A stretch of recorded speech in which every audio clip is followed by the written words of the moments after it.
कभी कभी मैं सोचता हूँ कि क्या हम सच में जानते हैं कि हमारे चारों ओर क्या हो रहा है। श्रोडिंगर का सिद्धांत, जिसे हम क्वांटम मैकेनिक्स के रूप में जानते हैं, हमें इस सवाल का एक अनोखा जवाब देता है। यह सिद्धांत हमें बताता है कि कण, जैसे इलेक्ट्रॉन, एक समय में कई अवस्थाओं में हो सकते हैं। इसे समझने के लिए हमें टेमी श्रोडिंगर की प्रसिद्ध कल्पना, श्रोडिंगर की बिल्ली पर ध्यान देना होगा। कल्पना कीजिए, एक बंद बॉक्स में एक बिल्ली है जो एक रेडियोधर्मी कण के साथ है। अगर वह कण विघटित होता है तो एक जहर का फव्वारा निकलता है और बिल्ली मर जाती है। लेकिन अगर कण विघटित नहीं होता तो बिल्ली जीवित रहती है। जब तक हम बॉक्स नहीं खोलते, अब तक बिल्ली न तो पूरी तरह से जीवित है और न ही पूरी तरह से मृत। वह दोनों अवस्थाओं में है।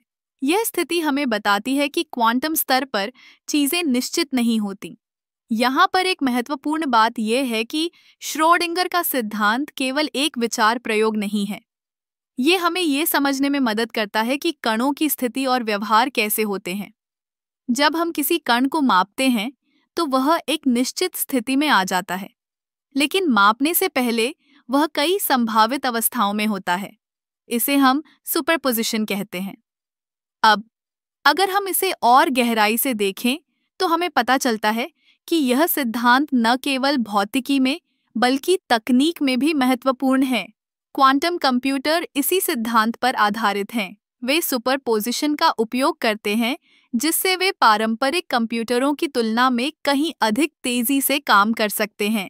श्रोडिंगर का सिद्धांत हमें यह भी सिखाता है कि हमारे विचार और अवलोकन का प्रभाव वास्तविकता पर पड़ता है। यह एक तरह से हमें यह सोचने पर मजबूर करता है कि क्या हम सच में अपनी वास्तविकता को समझते हैं या हम केवल एक भ्रम में जी रहे हैं। इस सिद्धांत ने विज्ञान की दुनिया में एक नई क्रांति ला दी है। यह हमें यह सोचने पर मजबूर करता है कि क्या हम अपने चारों ओर की दुनिया को पूरी तरह से समझते हैं या नहीं।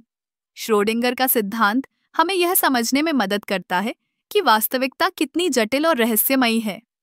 तो अगली बार जब आप किसी चीज को देखेंगे तो याद रखिएगा कि शायद वह केवल एक संभावना है और वास्तविकता उससे कहीं अधिक जटिल हो सकती है।